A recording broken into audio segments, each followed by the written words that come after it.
Hello students, आज काय बघायचं आहे तर या व्हिडिओमध्ये आपण प्रॉपर्टीज ऑफ अल्कोहोल सुरू करणार आहे. प्रॉपर्टीचा अर्थ काय असतो? Chemical reactions of alcohol. Generally इथून पुढे तुम्हाला कधीही ऑर्गॅनिक कंपाऊंडच्या प्रॉपर्टीज म्हणल्या तर तुम्ही काय ओळखायचं? केमिकल रिॲक्शन्स आहेत. तर सुरू करूया.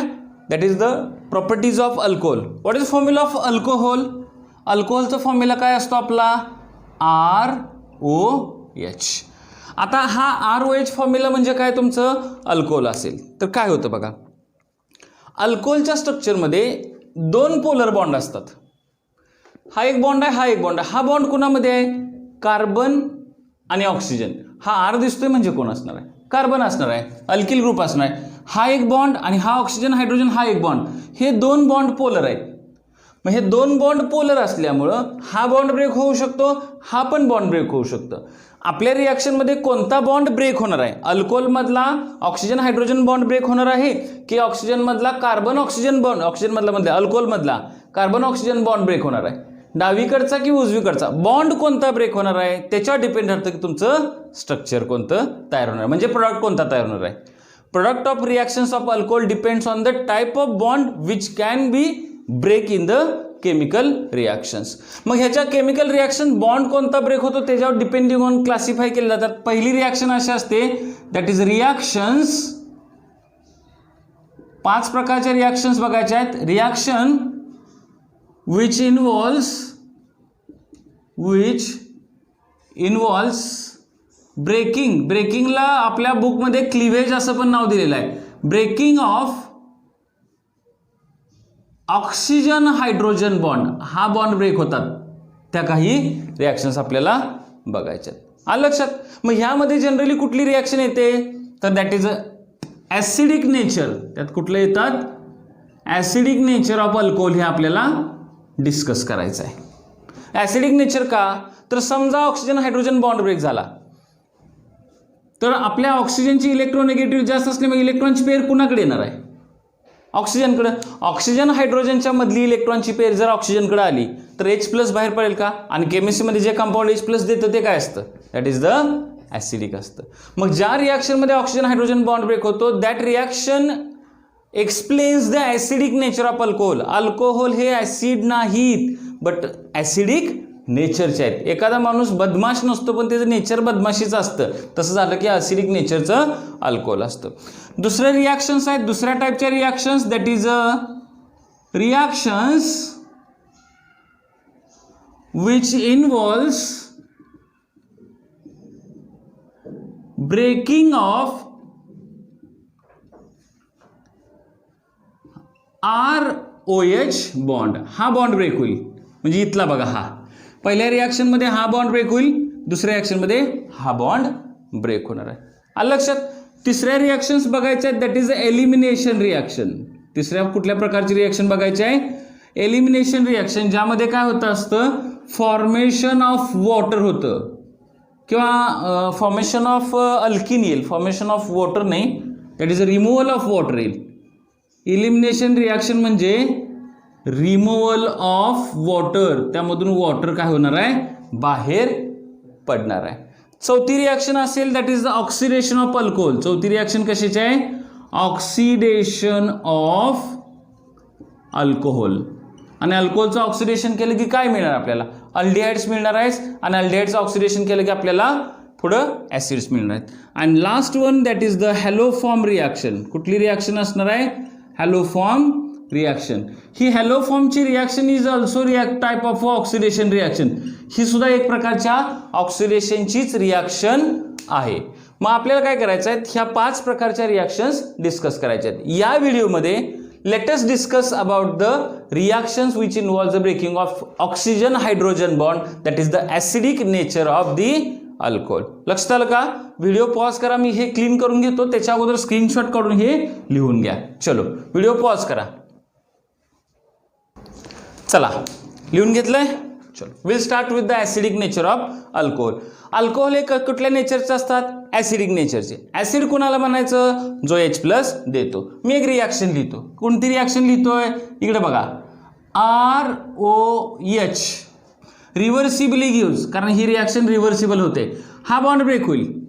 आपला हा जर बॉन्ड ब्रेक झाला बघा, हा म्हणजे कोणामधला? ऑक्सिजन आणि हायड्रोजन मधला बॉन्ड ब्रेक झाला. ऑक्सिजनची इलेक्ट्रोनेगेटिव्हिटी हायड्रोजनपेक्षा कशी असते, जास्त असते. त्यामुळे ही इलेक्ट्रॉनची पेअर कुणाकडे येणार, ऑक्सिजनकडे येणार. आणि ही इलेक्ट्रॉनची पेअर ऑक्सिजनकडे आल्यामुळे आपलं काय झालं तिथं RO minus plus H plus. याचा अर्थ काय, ह्या अल्कोहोल पासून आपल्याला काय मिळालं, H प्लस मिळालं. अँड सी दिस कंपाऊंड जे हे तयार झालं, दिस इज कॉल्ड ॲज अ अल्कॉक्साइड. ह्याला आपण नाव देतो अल्कॉक्साइड. मग अल्कोहोल स्वतःमधला H प्लस देतो, म्हणून ह्याला आपण काय म्हणतो की अल्कोहोलचं नेचर हे ॲसिडिक आहे. पण त्याच्यात काय गंमत आहे बघा, ॲसिडिक नेचर असताना सुद्धा ह्याचं काय खूप मोठं ॲसिडिक प्रॉपर्टी नाही आहेत. जर ह्याला आपण बाकीच्या ॲसिड सोबत कंबाईन केलं, see this alcohol is more acidic than phenol but is less acidic than water.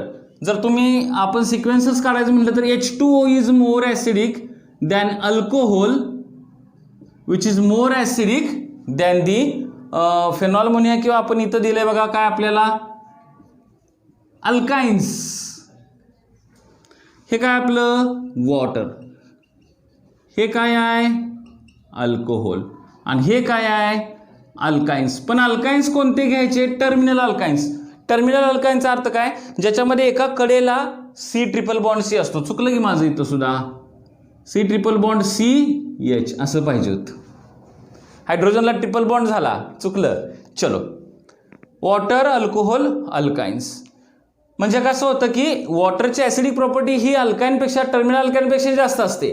पण वॉटरची म्हणतोय, अल्कोहोलची ॲसिडिक प्रॉपर्टी, ॲसिडिक नेचर हे टर्मिनल अल्काइनपेक्षा जास्त असतं, पण वॉटरपेक्षा कसं असणार आहे ते कमी असणार आहे. एक्सेप्ट मिथाइल अल्कोहोल, एक एक्सेप्शन आहे, एक्सेप्ट मिथाइल अल्कोहोल. मिथाइल अल्कोहोलची जी काही ॲसिडिक प्रॉपर्टी आहे ती वॉटरपेक्षाही जास्त आहे. फक्त एकच अल्कोहोल असं आहे की ज्याचं ॲसिडिक नेचर हे वॉटरपेक्षा जास्त आहे. जर ट्रेंड लिहायचं म्हटलं तर मिथाइल अल्कोहोलचा फॉर्म्युला काय असेल तुमचा, CH3OH. CH3OH is more acidic than water and this water is more acidic than rest of all alcohols. Methyl alcohol सोडलं की कुठलंही अल्कोहोल घेतलं तर ते वॉटरपेक्षा कमी ॲसिडिक असणार आहे, आणि ही this is a more acidic as compare to any terminal alkynes. लक्षात आलं का, इथंपर्यंत क्लिअर झालं का. आता अल्कोहोलमध्ये आपण काय करायचं आहे, ॲसिडिक नेचर कम्पेअर करायचं. ते हे लिहून घ्या बघू, लिहून घेतलं का, चलो घेतलं लिहून. चल आता काय करायचं आहे, आपण मी तुम्हाला 3 अल्कोहोल देतो, त्याच्या ॲसिडिक प्रॉपर्टीज किंवा त्याचं ॲसिडिक नेचर कम्पेअर करूया. आता वॉटरला दुसऱ्याशी कम्पेअर केलं, अल्कोहोलला आपण दुसऱ्याच कम्पेअर केलं. आता अल्कोहोलला अल्कोहोल सोबतच कम्पेअर करूया. मी तुम्हाला काय करतो, 3 अल्कोहोल देतो. पहिला अल्कोहोल कोणतं घेऊया आपण, CH3OH घेऊया. आपण इकडे घ्या, CH3OH. हे काय करणार आहे बघा, H प्लस देईल का, देणार की, हे H प्लस देईल, प्लस काय तुमचं CH3O मायनस. दुसरा अल्कोहोल घेऊया आपण, CH3CHOH आणि इकडे एक CH3. आयसोप्रोपिल अल्कोहोल घ्या. हे रिव्हर्सिबली काय देणार आहे तुमचा, एक H प्लस देईल, प्लस CH3CHO मायनस CH3 असं तयार होईल. And last one tertiary butyl alcohol घ्या, CH3CH3OH reversibly gives CH3CH3CH3O minus plus H plus लिहायचं राहून गेलं. चलो, हे 3 अल्कोहोल आहेत. आता ह्या 3 अल्कोहोलमध्ये कुठल्या अल्कोहोलचं ॲसिडिक नेचर आपल्याला कसं असेल, जास्त असेल हे बघायचं. ह्या तिघामध्ये ॲसिडिक नेचर कसं कम्पेअर करायचं, हे ॲसिड आहे, हे ॲसिडिक नेचरचं अल्कोहोल आहे, ह्यानं H प्लस दिला तर हे त्याचं काय झालं, कॉन्जुगेट बेस झालं. मग कुणाला स्ट्रॉंग ॲसिड म्हणायचं आणि कुणाला वीक ॲसिड म्हणायचं. हे बघा, एक कंपाऊंड आहे त्याच्यामधून H प्लस ह्या स्पीडनं बाहेर पडतोय असा, लक्षात. दुसरं कंपाऊंड आहे त्याच्यातून असा बाहेर पडतोय. फरक आहे, पहिल्यामधून H प्लस असा बाहेर पडणार, दुसऱ्यामधून H प्लस असा बाहेर पडणार. Which is strong acid. जो H प्लस पटकन देतोय तो काय झाला, स्ट्रॉंग ॲसिड झाला. चला इकडे या. आता इथं मी काय करतोय, हा H प्लस जाणार आहे का, हा H प्लस जेव्हा जाणार आहे, कधी H प्लस कधी जाणार आहे, हे इलेक्ट्रॉनची पेअर कोणी घ्यायला पाहिजे, ऑक्सिजन. मग ऑक्सिजनची इलेक्ट्रोनेगेटिव्हिटी जास्त असल्यामुळे ऑलरेडी इलेक्ट्रॉनची पेर इकडे सरकलेली असते, पण जेव्हा इलेक्ट्रॉन्स पूर्णपणे ऑक्सिजनकडे येतील त्या ऑक्सिजनवर निगेटिव्ह चार्ज येईल. ऑक्सिजन किती स्पीडने इलेक्ट्रॉनची पेर घेतोय त्याच्यावर राहतं ना की H+ किती स्पीडनं बाहेर पडणं. बरोबर आहे का? आता इथं पण तसंच होईल. हा बॉन्ड ब्रेक होणार आहे, इलेक्ट्रॉनची पेर इकडे येणार आहे, हा H+ जाणार आहे. आता ह्या दोन्ही ऑक्सिजनला कम्पेअर करूया की या ऑक्सिजनला इलेक्ट्रॉन्स पाहिजेत, या सुद्धा ऑक्सिजनला इलेक्ट्रॉन्स पाहिजेत. पण काय झालेलं आहे, या ऑक्सिजनला इकडे बघा मोठे ग्रुप साठायचे आहेत का, बल्की ग्रुप साठायचे आहेत का, इलेक्ट्रॉन डोनेटिंग ग्रुप साठायचे असल्यामुळे हा मिथाइल ग्रुप स्वतःची इलेक्ट्रॉन्स इकडे देईल, हा मिथाइल ग्रुप स्वतःची इलेक्ट्रॉन्स इकडे देईल. इथं कुठला इफेक्ट येईल, +I इफेक्ट येईल. या ऑक्सिजनला इलेक्ट्रॉन्स पाहिजेत, प्रायोरिटीनं हा ऑक्सिजन हायड्रोजनकडेचे इलेक्ट्रॉन घ्यायचा प्रयत्न करेल, पण मग हे दोन मिथाइल ग्रुप काय म्हणतात, त्याचे इलेक्ट्रॉन्स घेऊ नकोस, आम्ही तुला इलेक्ट्रॉन्स देतो. इथं तशी सोय आहे का? इथं तशी सोय नाही. इथं या कार्बनला कोण अटॅच आहेत, 3 हायड्रोजन अटॅच आहेत. समजा हे स्ट्रक्चर आपण असं काढायचं म्हटलं, इकडे एक हायड्रोजन, इकडे एक हायड्रोजन आणि इकडे एक हायड्रोजन. हा ऑक्सिजन इकडचे इलेक्ट्रॉन घेणार असे. ॲट द सेम टाइम हा कार्बन म्हणणार नाही मी कुणाकडून तर घेऊन तुला इलेक्ट्रॉन देतो, पण इथं तशी पॉसिबिलिटी आहे ना. इकडून इलेक्ट्रॉन्स इकडे यायला लागलेत, ह्या ऑक्सिजनला ह्या हायड्रोजनचे इलेक्ट्रॉन्स तेवढ्या ताकदीने घ्यायची गरज नाही, का तर इकडून आता इलेक्ट्रॉन्स मिळायला सुरुवात होणार आहे. साहजिक आहे या ऑक्सिजनला याच्याकडूनच इलेक्ट्रॉन घ्यावे लागतील जेणेकरून H+ पटकन बाहेर पडेल. इथे H+ तेवढ्या स्पीडनं बाहेर पडेल का, नाही, का तर ऑक्सिजनला इकडून पण इलेक्ट्रॉन मिळण्याचे चान्सेस आहेत. व्हॉट अबाउट दिस? इथं हा H+ बाहेर पडण्यासाठी हायड्रोजनची इलेक्ट्रॉन कोणी घेणं गरजेचं आहे, ऑक्सिजननं. मग इथं ऑक्सिजनला जो कार्बन अटॅच आहे त्याला इलेक्ट्रॉन डोनेटिंग ग्रुप किती अटॅच आहेत, कुठला इफेक्ट आहे, +I effect, plus inductive effect. Positive inductive इफेक्टमुळे काय होणार आहे, इथून H+ जाण्याचं स्पीड काय होणार आहे, कमी होणार आहे. ऑक्सिजन इकडून इलेक्ट्रॉन घेणार H+ जाणार, पण ऑक्सिजनला इकडून जर जास्त इलेक्ट्रॉन मिळण्याची पॉसिबिलिटी असेल तर इकडून इलेक्ट्रॉन घेण्याची तो काय करतो, टेंडन्सी कमी ठेवतो. त्यामुळे H+ स्लोली बाहेर पडेल. इथं H+ पटकन बाहेर पडेल, इथं त्याच्यापेक्षा स्लोली, इथं त्याच्यापेक्षा स्लोली बाहेर पडेल. आलं लक्षात? मग acidic nature is directly proportional. तो कसं सांगूया आपण, जेवढा +I इफेक्ट जास्त तेवढा ॲसिडिक नेचर कमी. That is +I effect. Acidic nature of alcohol is directly inversely proportional to the +I effect. जेवढा +I कमी, हे बघा, जेवढा +I इफेक्ट लेस तेवढं कंपाऊंड जास्त स्टेबल. मग इथं +I कमी आहे, हे जास्त स्टेबल. इथं +I जास्त आहे, हे अनस्टेबल. इथं +I अजून जास्त आहे, हे अनस्टेबल. आणि जेवढे हे अनस्टेबल असतील तेवढे ॲसिडिक नेचर कमी, हा जास्त स्टेबल आहे, म्हणून हे कंपाऊंड तुमचं कसं असणार आहे, जास्त ॲसिडिक असणार आहे. इथंपर्यंत लक्षात आलं का? See, this is all about the acidic nature regarding to the comparison of 3 alcohols. बरोबर आहे, 3 अल्कोहोलचं कंपॅरिझन करता आपण काय करू शकतो, ह्याचं ॲसिडिक नेचर असं आपण सांगू शकतो. मग काय करा, तुम्ही हे लिहून घ्या. हे लिहून घेताना अजून एक पॉईंट लिहून घेऊया का, बारकाईने बघितलं तर इथं तुम्हाला कुठलं अल्कोहोल दिलं मी, 1 डिग्री अल्कोहोल. हे कोणतं होतं, 2 डिग्री अल्कोहोल. हे कोणतं होतं, 3 डिग्री अल्कोहोल. मग जर तुम्हाला विचारलं arrange the 1 degree, 2 degree, 3 degree primary, secondary, tertiary alcohol according to the acidic nature, तर तुम्ही कसं करणार आहे, primary alcohol is more acidic as compare to secondary which is more acidic as compare to the tertiary alcohol. हे CET साठी, नीट आणि JEE साठी लक्षात ठेवण्याचा पॉईंट असणार आहे. लक्षात आलं का? समजतंय ना? +I इफेक्ट म्हणजे काय, जेवढी इलेक्ट्रॉनची डेन्सिटी ऑक्सिजनकडे वाढत जाईल तेवढा ऑक्सिजन कसा राहतो, जास्त अनस्टेबल राहत असतो. त्यामुळे हे लिहून घ्या. व्हिडिओ पॉज करा, आपण ॲसिडिक नेचरचं पुढलं एक्झाम्पल बघणार आहे. व्हिडिओ पॉज करा. झालं? चलो, आता हे acidic nature of alcohol discuss करताना काही रिॲक्शन डिस्कस करायचे आहेत. त्यातली पहिली रिॲक्शन म्हणजे reaction of alcohol with active metal, with active metals.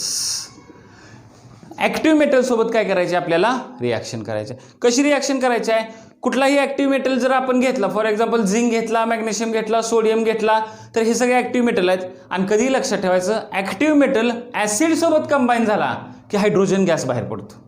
Active metal acid सोबत कंबाईन झाला, इथं मी लिहितो बघा, Wien acid reacts with active metal, active metal, it will generate hydrogen gas.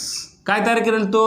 हायड्रोजनचा gas तयार केला. मग काय होणार आहे बघा, हायड्रोजनचा गॅस तयार होतो म्हणजे आपण काय करणार आहे, ॲरो इकडे वर घेणार आहे का? रिॲक्शन लिहून घ्या बघू, चालेल. मग आता काय करायचं आपल्याला, ऍसिड ऍक्टिव्ह मेटल सोबत कंबाईन झालं हायड्रोजन गॅस तयार होतो. मग तुमच्याकडे ऍक्टिव्ह मेटल आहे, तो एक्स नावाच्या कंपाऊंड सोबत कंबाईन करूया आणि हायड्रोजन गॅस बाहेर पडत असेल तर हे एक्स नावाचं कंपाऊंड कुठल्या नेचरचं असणार आहे? ऍसिडिक नेचरचं असणार. फॉर एक्झाम्पल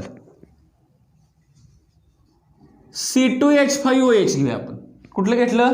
C2H5OH ऐवजी काय, अल्कोहोलचं जनरल सिम्बॉल मी देतो तुम्हाला, ROH plus active metal. Active metal कुठला घ्यायचा?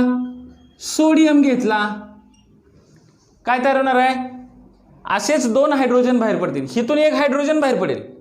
हे 2 मॉलिक्यूल घेतले की 2 हायड्रोजन बाहेर पडले, 2 हायड्रोजन बाहेर पडले की तुमचा काय तयार झाला? H2 गॅस तयार झाला. राहिला काय?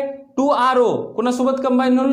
Na सोबत कंबाईन होऊन 2 Na घ्यावे लागतील. काय तर तुमचं RONA, that is a 2RONA and this compound is called as a sodium alkoxide. ह्याला आपण नाव देतो अल्कॉक्साइड.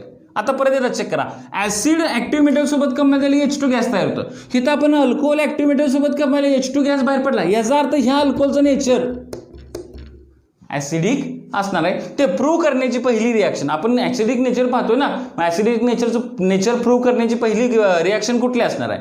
रिॲक्शन विथ ऍक्टिव्ह मेटल असणार आहे. आता काय करायचं आपल्याला, एक्झाम्पल घेऊया. मग एक्झाम्पल घेताना असं करूया का, 2C2H5OH प्लस 2Na काय तयार होईल तुमचा? H2 gas plus 2C2H5ONA. C this is called as a sodium. याचं नाव काय? Sodium ethoxide. ह्याचं नाव काय आहे? Sodium ethoxide. लक्षात आलं का? आता अजून दुसरा जरा मेटल बदलून बघूया आपण. C2H5OH प्लस मॅग्नेशियम जर आपण घेतला तर कसं होईल? मॅग्नेशियमची व्हॅलन्सी 2 आहे, त्यामुळे तुम्हाला 2 C2H5O लागतील. म्हणजे काय होईल तुमचा? H2 गॅस तर तयार होईलच, शिवाय मॅग्नेशियमच्या एका बाजूला काय राहील? C2H5O, तर दुसऱ्या बाजूला OC2H5O राहणार आहे. रिॲक्शन लिहून घ्या बघू. What will be the name of this compound? सांगा बघू. हे सोडियम इथॉक्साइड आहे, तर हे कसं आहे? Magnesium ethoxide. Name of the compound is a magnesium ethoxide. लक्षात येतंय का? येते लक्षात? चलो व्हिडिओ पॉज करा आणि हे लिहून घ्या. आपल्याला काय करायचं आहे? रिॲक्शन विथ सोडियम किंवा रिॲक्शन विथ मेटल अमाइड बघायचं आहे. असू दे, reaction with metal amide. Reaction video काय पॉज करायची गरज नाही, तुम्ही लिहून घ्या. Reaction with metal amide. किती नंबरची रिॲक्शन आपली? 2 नंबरची reaction. That is a reaction with metal amide. Metal amide म्हणजे काय? NaNH2. NaNH2 सोबत काय करणार तुम्ही? ROH कंबाईन करूया का? ROH म्हणजे काय तुमचं? अल्कोहोल आलं, हा NH2 आणि इथला H. हे बघा, हा NH2 आणि इथला H काय तयार होईल तुमचा? अमोनिया तयार होईल प्लस RONA, सोडियम अल्कॉक्साइड तयार होणार. इथं सुद्धा ह्या ROH न काय दिला? हायड्रोजन दिला. आणि जो हायड्रोजन देतो, H+ देतो, तो काय असतो? ऍसिडिक नेचरचा असतो. एक्झाम्पल घेऊया. सिंपल एक्झाम्पल आहेत. C2H5OH plus NaNH2. What is the name of NaNH2? Sodium amide. That is called as a soda amide. ह्याचं नाव आहे सोडा अमाइड. काय तयार होईल तुमचं? C2H5ONA plus NH3. Name of the compound is sodium ethoxide. ह्याचं नाव काय असणार तुमचं? सोडियम इथॉक्साइड असणार. चालेल. चलो आता पुढली रिॲक्शन घेऊया. 3rd number reaction. ह्याच्यामध्ये कशी असणार आहे? Reaction with aqueous NaOH or aqueous KOH. aqueous NaOH or aqueous KOH. आता यू व्हेरी वेल नो की when alkali reacts with acid to form salt and water. कधी लक्षात ठेवा, ऍसिड हे बेस सोबत कंबाईन झालं, ऍसिड अल्कली सोबत combine झालं की काय तयार होतं, सॉल्ट अँड वॉटर तयार होतं. मग मी इथे रिॲक्शन लिहू का, acid reacts with base to form salt and water. मी एक काम करूया की बेस घेऊया की, कुठला घेऊया, NaOH घेऊया. मी इथं NaOH लिहितो. त्याला ऍसिडिक नेचरचं काय घेऊया आपण, अल्कोहोल घेऊया का. ऍसिडिक नेचरचं अल्कोहोल म्हणजे काय झालं तुमचं ROH. चलो काय तयार होणार आहे, वॉटर तयार होणार. वॉटर कसं तयार होईल, ROH मधला H आणि NaOH मधला OH काय निघून गेला तुमचा H2O प्लस काय राहिलं RONA. काय राहिलं तुमचं RONA. बरोबर आहे. समजा आपण एक एक्झाम्पलच घ्यायचं म्हटलं तर C2H5OH प्लस ॲक्वियस NaOH. काय घेतलं आपण, ॲक्वियस NaOH. काय तयार होईल सांगा, C2H5OH प्लस ॲक्वियस NaOH काय तयार होणार तुमचं C2H5ONA प्लस H2O. आता बारकाईने जर बघितलं तर ही रिॲक्शन लिहायला सोपी वाटते, but this reaction will not takes place, there will be no reaction. आता तुम्ही म्हणा ही रिॲक्शन का नाही होणार, का नाही होणार सांगतो. हा NaOH आहे, दिस NaOH is a strong base. हा जो अल्कोहोल आहे तो ऍसिडिक नेचरचा आहे का ऍसिड आहे, अल्कोहोल हे ऍसिड आहे का त्याचं नेचर ऍसिडिक आहे. Alcohol is not acid, alcohol is a acidic in nature. फरक असतो, आलं लक्षात. मग हा स्ट्रॉंग बेस आहे तर ह्या वीक ऍसिड आहे, तात्पुरतं वीक ऍसिडिक नेचर म्हणूया, त्याला वीक ऍसिड म्हणूया का. हा स्ट्रॉंग असल्यामुळे ह्याच्यासोबत कंबाईन होणार नाही. स्ट्रॉंग ऍसिड स्ट्रॉंग बेस सोबत कंबाईन होतं, वीक ऍसिड वीक बेस सोबत कंबाईन होतं. आपण पाठीमागच्या व्हिडिओमध्ये एका ठिकाणी पाहिलेलं आहे. त्यामुळे ही रिॲक्शन होणार नाही. लक्षात आलं का. मग अल्कोहोल्स, आपण इथं एक स्टेटमेंट लिहा का, alcohols being a weak acid. Write down the statement, alcohols being weak acids does not react with the strong alkalis like aqueous NaOH or aqueous KOH. आता इथं सुद्धा एक एक्सेप्शन आहे. कुठलं एक्सेप्शन आहे, एक्सेप्ट मिथाइल अल्कोहोल. मगाशी बघितलं ना, वॉटरपेक्षा जास्त स्ट्रॉंग ऍसिड आहे का. हा, मिथाइल अल्कोहोल मात्र कोणाशी कंबाईन होऊ शकतं, ॲक्वियस NaOH सोबत कंबाईन होऊ शकतं. मिथाइल अल्कोहोल प्लस कसं होईल, ॲक्वियस NaOH काय तयार होईल तुमचं CH3ONA प्लस H2O. ही मात्र रिॲक्शन होणार आहे, ह्या वरची रिॲक्शन होणार नाही. इथपर्यंत लक्षात आलं का, आलं लक्षात. एक्सेप्शन एक लक्षात आलं का. ही कितवी रिॲक्शन झाली आपली, तिसरी रिॲक्शन. आता व्हिडिओ पॉज करूया, जर ह्याच्यामध्ये इंक टाकतो आणि मग आपण एस्टरिफिकेशनची लास्ट रिॲक्शन बघूया. चालतंय. चलो आता काय आपली चौथी रिॲक्शन कुठली, एस्टरिफिकेशन. चौथी रिॲक्शन कुठली आहे, एस्टरिफिकेशन. ऍसिडिक नेचर मधली लास्ट रिॲक्शन आणि अतिशय महत्वाची. अल्कोहोल्स किंवा reactions of alcohol which involves the breaking of oxygen hydrogen bond मध्ये सगळ्यात महत्वाची रिॲक्शन कोणती असते तर ते दॅट इज अ एस्टरिफिकेशन. आता एस्टरिफिकेशनचा अर्थ काय असतो, एस्टर तयार होणे. अशी रिॲक्शन ज्याच्यामध्ये इस्टर तयार होतो. What is the formula of ester, RC double bond O R dash म्हणूया आपण. याचा अर्थ काय सांगतो, RC डबल बॉन्ड OH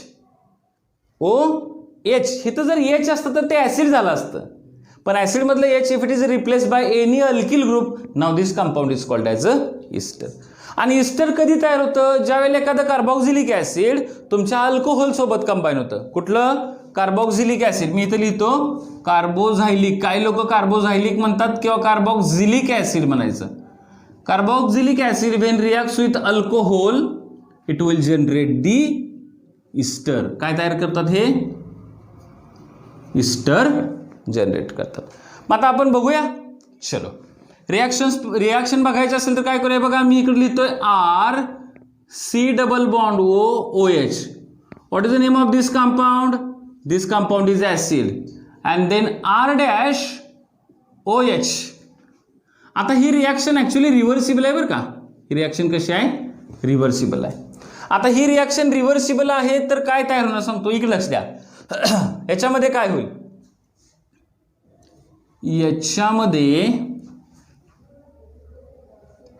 हा OH, इकडे लक्ष द्या, मी जरा थोडीशी इंक बदलतो.